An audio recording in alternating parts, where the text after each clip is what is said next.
So here's TD conversions plates to go from the M57 to the Wrangler. You can do manual or automatic. So what you do is you bolt in this plate right here, this back plate. You bolt it in to the M57. They also have flywheel adapters, so you can use the stock flywheel and stock clutch for the Wrangler. So pretty much flywheel back will all be Wrangler. And what I went with is I went with center force. I went with their clutch, and I think it was like 600 horsepower or something like that, 600, somewhere in that neighborhood. I don't remember the exact specs. And I went with their heavyweight flywheel. I'm gonna be using mine not as a street racer, but more of a everyday driver and off-road, light off-road use. So I went ahead and went with the heavy flywheel. Will I need it for the diesel? Probably not, but I figured, hey, it won't hurt nothing. So I went with that. So you bolt this plate on first. You put your flywheel adapter on. There's a two-piece adapter. So one of them will bolt to your crank on the M57, and the other one will actually bolt to that plate to adapt it for your flywheel. And then you can go ahead and bolt your put both these plates after this is clearanced. You got to make sure before you put this plate on to this plate here, you've got to clearance the starter to the transmission.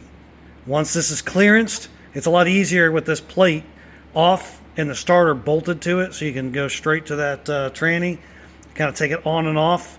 That way you ain't lugging around this whole heavy thing, you know, the motor and all. So once you get this clearanced on your transmission for this gear right here, you can go ahead and bolt this plate on. Once this plate is on, then you can go ahead and bolt your flywheel and clutch.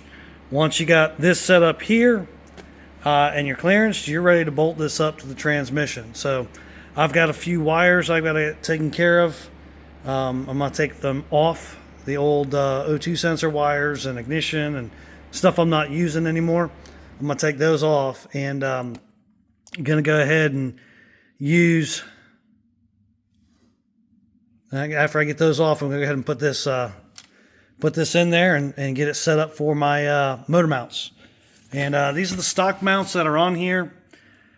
I don't know if I'm going to be able to use these arms or not, and just maybe weld a plate and then do, this is a hydraulic mount, and just do like a universal hydraulic mount there. Or if I'm going to have to take and unbolt these and just do a completely different, my own custom set of mounts. So we'll see when I get closer to that. But I got to get that wiring done and get the engine bay kind of cleaned up, get the old motor mounts off there. Get these old motor mounts right here off, and get it prepped and cleaned up so I can weld my new mounts on, or plates. So like I said, the last motor I did was the TDI. It was the 2.0 common rail. I had to completely do custom. I had to come way up with the mounts. They sat about right here with the hydraulic mount. So I don't know if it's going to be the same thing with this one or what, but we'll figure that out when I get closer to it. So, all right, till the next video.